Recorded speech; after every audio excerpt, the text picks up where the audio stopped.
Assalamualaikum warahmatullahi wabarakatuh. Alhamdulillah, teman-teman pencinta bahasa Arab, pada kesempatan kali ini saya Kak Ahmad mengajak teman-teman untuk belajar bahasa Arab dasar. Dalam kaitannya kita sebagai seorang muslim atau muslimah, bahasa Arab itu memiliki kedudukan yang sangat tinggi, teman-teman. Dua pusaka peninggalan Rasulullah Shallallahu Alaihi Wasallam yang jika kita berpegang teguh kepada keduanya, kita tidak akan pernah tersesat, itu berbahasa Arab, yaitu Kitabullah Al-Quranul Karim dan Sunnah Rasul Shallallahu Alaihi Wasallam. Bismillahirrahmanirrahim. Qala ta'ala, inna anzalnahu Qur'anan Arabiyyan la'allakum ta'qilun. Sesungguhnya kami telah menurunkannya berupa bacaan berbahasa Arab agar kamu sekalian memahami.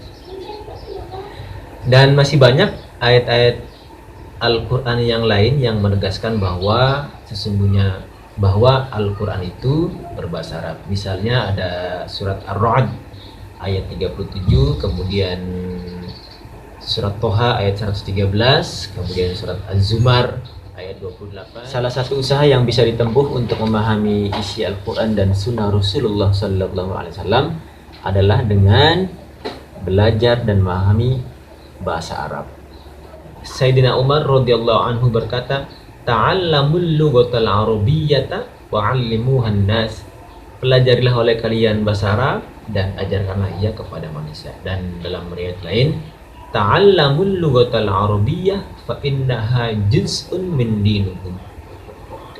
Ta'allamul lughatal arabiyyata fa innaha juz'un min dinikum. Pelajarilah oleh kalian bahasa Arab karena sesungguhnya ia adalah bagian dari agama kalian. Maka melihat urgensi bahasa Arab dalam hal kita beragama, maka saya berpendapat, ya sudah, kita harus belajar bahasa Arab. Kapan? Mulai sekarang. Kita belajar bahasa Arab dasar, kita perbaiki niat kita belajar bahasa Arab semata-mata karena Allah Subhanahu wa taala. Bismillahirrahmanirrahim. Saya niat belajar untuk menghilangkan kebodohan lillahi ta'ala. Dan saya juga mohon kepada teman-teman, mohon doa dan dukungan. Mudah-mudahan channel yang saya buat dan saya kembangkan nanti berisi konten-konten yang bermanfaat dan insya Allah mudah-mudahan mendatangkan berkah dan ridho dari Allah Subhanahu wa taala. Baik, kita mulai saja langsung ke pembelajaran. Nanti saya dan teman-teman akan mengucapkan beberapa mufrodat. Mufrodat itu kalau dalam bahasa Indonesia adalah kosakata. Oke, kita langsung saja. Yang pertama ada kitabun. Kitabun. Ikuti bersama dengan saya. Kitabun. Baik. Lagi kitabun. Teman-teman, dulu waktu saya nyantri, guru bahasa Arab nanti akan sering mengucapkan qulu jama'atan ketika mengajarkan kosakata baru kepada para santri. Ya, qulu jama'atan artinya ucapkan bersama-sama. Qulu jama'atan. Dan nanti saya pun akan sering mengucapkan qulu jama'atan, dan ini mohon dipahami itu sebagai kalimat perintah kepada teman-teman agar mengikuti mufradat atau kalimat-kalimat tertentu yang saya sampaikan kepada teman-teman. Ya, baik. Kitabun, qulu jama'atan, kitabun. Nah, ini tulisannya. Ya, kitabun. Ucapkan lagi. Qulu jama'atan kitabun. Dan seperti itu tulisannya. Nah, saya berharap teman-teman, walaupun saya tidak menerjemahkan ke dalam bahasa Indonesia, tapi paham, teman-teman sudah paham karena melihat dari fisik bendanya saja kita semua tahu, ya. Oke? Paham ya? Iya. Baik. Oh, perlu diterjemahkan. Ini buku. Ya, buku. Kemudian untuk mufradat yang kedua, ikuti bersama-sama. Maktabun. Maktabun. Qulu jama'atan maktabun. Nah, ini gambarnya teman-teman. Gambar saya agak bagus, mohon jangan dibully teman-teman. Maktabun. Maktabun. Jelas ya gambarnya ya? Oke. Dan ini tulisannya dalam bahasa Arab. Maktabun. Qulu jama'atan maktabun. Maktabun. Maktabun. Oke? Saya ulang lagi, yang pertama apa tadi? Silakan ucapkan teman-teman. Bagus, kitabun. Kemudian yang kedua, ucapkan. Oke, maktabun. Nah, langsung kita ke benda yang ketiga. Nah, ini qirtosun. Qirtosun. Qulu jama'atan. Ya, qirtosun. Sekali lagi, qirtosun. Qulu jama'atan. Nah, ini tulisannya dalam bahasa Arab. Nah, bisa dilihat teman-teman. Mudah-mudahan bisa terlihat dengan jelas. Oke. Sudah 3 kata benda. Pertama, ayo ucapkan lagi dalam bahasa Arab. Bagus. Kemudian ada gambar ini, ucapkan lagi dalam bahasa Arab. Oke. Dan yang berikutnya adalah qirtosun. Siap ya, kita tambah lagi ya. Nah, berikutnya ada qalamun. Qalamun, bendanya seperti ini. Qalamun. Qulu jama'atan. Qalamun. Qalamun. Qalamun. Oke, ini tulisannya. Qalamun. Qalamun. Sekali lagi, qalamun. Oke. Ya, coba sekarang saya akan acak. Silakan teman-teman ucapkan dalam bahasa Arab. Kalau masih bingung, sambil nanti saya tunjukkan bendanya, teman-teman yang masih bingung silakan sambil lihat nama-nama bendanya di papan tulis. Oke, kita mulai dari sini.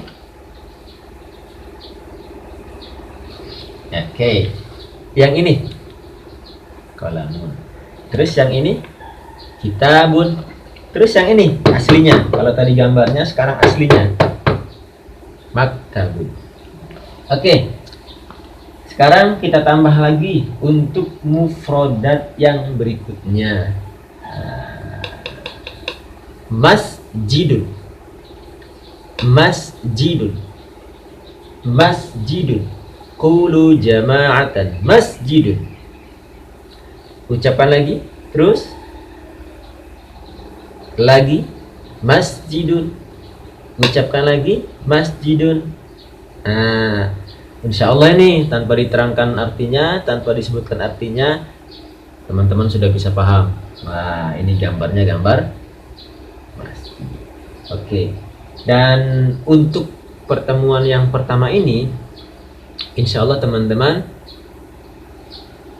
kita tidak bingung karena sebagian besar ya, hampir seluruhnya nih itu kemudian sudah menjadi bahasa Indonesia, sudah menjadi kata-kata serapan dalam bahasa Indonesia. Contoh misalnya kitabun kemudian menjadi kata serapan dalam bahasa Indonesia menjadi kitab. Kemudian ada ini qirtosun kemudian menjadi kata serapan dalam bahasa Indonesia menjadi kertas. Sama ini juga qalamun menjadi kalam atau pena atau pulpen. Terus ini juga masjidun dan masih banyak bahasa kata-kata yang lain yang merupakan kata-kata serapan dari bahasa Arab. Oke, teman-teman silakan ucapkan ini 5 kali ya. Qirtosun. Terus. Oke. Lanjut lagi. Qirtosun. Terus kalau ini qalamun ucapkan 5 kali juga. Terus 1, 2, 3, 4, 5. Nah, ini gampang juga nih. Yuk mulai. 1. Oke. Kitabun. 1, 2, 3, 4, 5. Oke, alhamdulillah banyak sekali kata-kata bahasa Indonesia yang merupakan kata serapan dari bahasa Arab. Tapi tidak semuanya loh ya, tidak semuanya. Jangan semata-mata karena banyak kata-kata bahasa Indonesia yang merupakan kata serapan. Ntar ini dibilang sumpitun, nggak bisa. Ya, bukan. Ini multifungsi teman-teman. Oke, baik, kalau sudah begitu. Selanjutnya, setelah kata-kata benda ini teman-teman kuasai, saya akan tambahkan hada di depannya. Oke, untuk yang awal kita tambahkan hada di depan kata kita lupa. Oke, hada kitabun.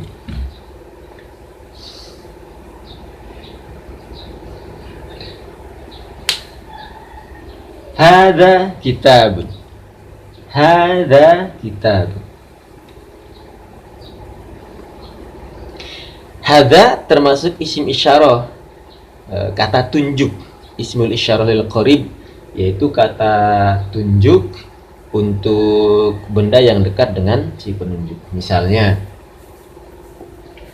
karena benda ini dekat dengan saya, maka saya katakan hada kitabun. Oke. Tapi begitu benda ini berada jauh dari jangkauan saya, katakanlah misalkan benda ini berada 20 meter dari tubuh kita, dari jangkauan tangan kita, maka kata hada tidak tepat lagi, ya. Oke, kalau hada berarti dalam jangkauan kita, yang dekat-dekat lah. Nah, berikutnya ada maktabun, kita tambahkan juga di depannya hada maktabun. Hada maktabun. Nah, seperti ini teman-teman. Hada maktabun. Terus bawah juga sama. Hada qirtasun. Oke. Hada kitabun, hada maktabun. Nah, ketika saya pegang benda, misalkan seperti ini, hada qalamun. Tidak perlu saya terjemah ya. Atau memang harus saya terjemahkan? Hada qalamun. Kira-kira kita terjemahkan ke dalam bahasa Indonesia apa? Hada qalamun. Oke, berarti ini pulpen. Hada qirtasun. Ini kertas. Hada maktabun. Berarti ini meja. Seperti itu teman-teman. Itu adalah ismul isyarah il qarib. Kata benda, kata tunjuk untuk benda yang dekat dari si penunjuk. Oke, sekarang kita ucapkan 5 kali. Jadi di depan kata-kata benda ini kita tambahkan hada. Oke, misalkan dari sini. Yuk, hada kitabun. Hada kitabun. Hada kitabun. Hada kitabun. Hada kitabun. Oke, begitu teman-teman. Kita mulai mengucapkan dengan tepat dan benar, karena memang tidak jarang kita jumpai ada orang yang mengucapkan hadza dengan haza, ya, itu tidak pas. Yang betul adalah hadza, bukan haza, atau bukan haja, atau bukan lagi hada, ya. Kita berusaha, karena kalau ini kemudian menjadi kebiasaan kita yang baik, maka insya Allah selamanya kebiasaan ini menjadi pas, tepat, dan tidak keliru. Hadza, oke, bukan haza, bukan haja, dan bukan hada. Berikutnya hadza maktabun, kita ulang 5 kali. Silakan ikuti saya. Hadza maktabun, hadza maktabun, hadza maktabun, hadza maktabun, hadza maktabun. Oke, sudah 2 benda. Yang berikutnya qirtasun, pun sama, kita tambahkan hada di depannya. Hadza qirtasun. Hadza qirtasun. Hadza qirtasun. Hadza qirtasun. Hadza qirtasun. Oke. Berikutnya hadza qalamun. Hadza qalamun. Hadza qalamun. Hadza qalamun. Hadza qalamun. Sudah 5 kali ya? Ya, kalau mau nambah boleh ya. Kalau 5 kali 5 kali ternyata kurang, boleh teman-teman tambah sendiri. Berikutnya hadza masjidun. Hadza masjidun. Hadza masjidun. Hadza masjidun. Hadza masjidun. Nah, silakan teman-teman diulang-ulang sendiri ya. Dari kitabun ke maktabun, qirtasun, qalamun, dan masjidun, serta apalagi misalkan. Nah, tapi untuk pertemuan kali ini kita cukupkan 5 benda saja. Silakan teman-teman, saya sambil nunggu teman-teman mengucapkan. Tidak usah cepat-cepat, tidak usah buru-buru, silakan dinikmati prosesnya. Silakan 1 2 3 mulai dari sekarang.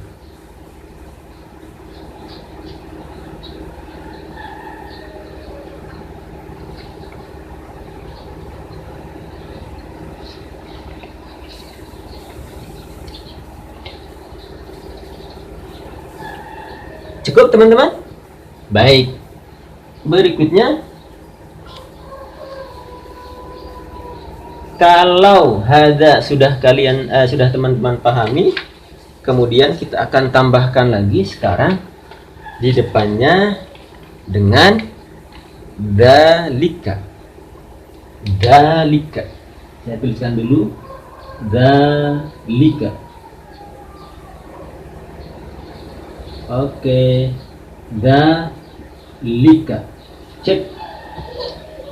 Kalau tadi kita menggunakan hadza, sekarang dzalika. Perhatikan bendanya, ketika benda ini dekat dengan jangkauan saya menggunakan hadza. Tapi ketika jauh, kan 10 meter atau 9 meter, atau pokoknya jauh dari jangkauan saya, itu lebih tepat menggunakan dzalika. Berarti ini adalah kebalikan dari hadza. Kalau hadza artinya ini, berarti kalau dzalika artinya itu. Hadza qirtasun. Nah, kertas ini diletakkan jauh di sana 15 meter. Maka yang lebih tepat dzalika qirtasun. Oke, ikuti saya. Dzalika qirtasun. Dzalika qirtasun. Dzalika qirtasun. Oke. Berikutnya qalamun. Nah, qalamunnya kita taruh sana yang jauh. Nah, sanalah ya. Dzalika qalamun. Dzalika qalamun. Dzalika qalamun. Oke, sekarang pertanyaannya, seberapa jauhkah ukuran baku yang digunakan untuk hadza dan dzalika? Saya belum menemukan keterangan tentang jarak khusus atau tertentu kapan menggunakan hadza dan kapan menggunakan dzalika. Tapi paling tidak kita bisa ngukur lah, bisa ngira-ngira. Masa pulpen yang jaraknya 20 meter dari saya, yang saya tunjuk nih, saya pakai hadza, kan tidak pas ya. Saya pakai ini pulpen, nggak pas itu. Tentu yang lebih pas adalah itu atau dzalika. Tapi kalau pulpennya masih dalam jangkauan fisik saya, tentu kita gunakan hadza ini. Hadza qalamun. Baik, selanjutnya kita akan tambahkan kata tanya ma. Kita akan tambahkan kata tanya ma di depan hadza. Oke. Ma hadza. Ma hadza.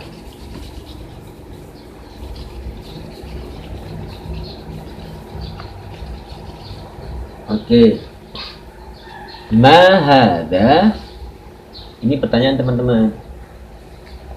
Jawabannya, kalau kita menunjuk ke benda ini, kalau ada yang bertanya ma hadza, maka akan kita jawab hadza masjidun. Hadza masjidun.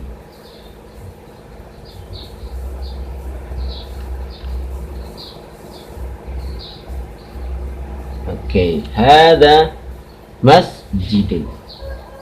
Coba kita ulangi lagi. Ma hadza, jawabannya hadza masjidun. Apa ini? Ini adalah masjid. Coba kita lanjutkan ke pertanyaan berikutnya, masih dengan menggunakan kata tanya yang sama. Oke. Ma hadza, yang ditanya adalah benda ini. Ma hadza, maka jawabannya hadza qirtas. Hadza qirtas. Nah, ini jawaban yang lengkap, teman-teman. Tapi nanti kalau teman-teman jawab dengan jawaban yang singkat pun tidak apa-apa. Misalkan langsung ma hadza, langsung dijawab qirtasun, itu juga nggak apa-apa. Ya. Ma hadza, teman-teman jawab qirtasun. Kalau dijawab lengkap, itu juga bagus. Ma hadza, hadza qirtasun. Oke. Sekarang ketika benda ini dekat dengan saya, tentu saya menggunakan hadza. Contoh ya. Ma hadza. Apa ini? Nah, teman-teman yang jaraknya jauh dari saya, ya, jauh juga dari benda yang saya tunjuk ini, nanti bisa menggunakan dzalika. Contoh ya, saya bertanya, ma hadza? Maka teman-teman bisa jawab dzalika qirtasun.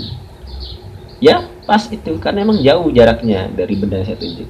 Tapi lain halnya misalnya teman-teman berada dekat dengan benda yang saya tunjuk.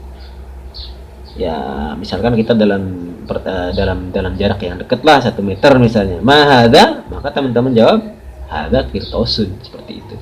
Tapi karena jauh, ma hadza, maka teman-teman bisa jawab dzalika qirtasun. Oke, apa ini? Ma hadza? Jawab silakan. Hadza qalamun. Ma hadza? Hadza kitabun. Oke. Ma hadza? Anggap teman-teman sekarang dekat dengan benda yang sedang saya tunjuk, maka bisa menggunakan hadza. Ma hadza? Ya, hadza qalamun. Begitu. Ma hadza? Silakan jawab. Oke, bagus. Ma hadza? Hadza masjidun. Mudah bukan teman-teman? Alhamdulillah, bahasa Arab itu mudah ya. Mudah-mudahan yang kita pelajari pada pertemuan kali ini menjadi ilmu yang manfaat, yang bisa menjadi jalan keselamatan baik kita di dunia dan akhirat. Sampai jumpa lagi di pertemuan berikutnya. Hatta liqa, dan kita tutup dengan doa bismillahirrahmanirrahim. Subhanakallahumma bihamdika asyhadu an la ilaha illa anta astaghfiruka wa atubu ilaik. Syukran. Assalamualaikum warahmatullahi wabarakatuh.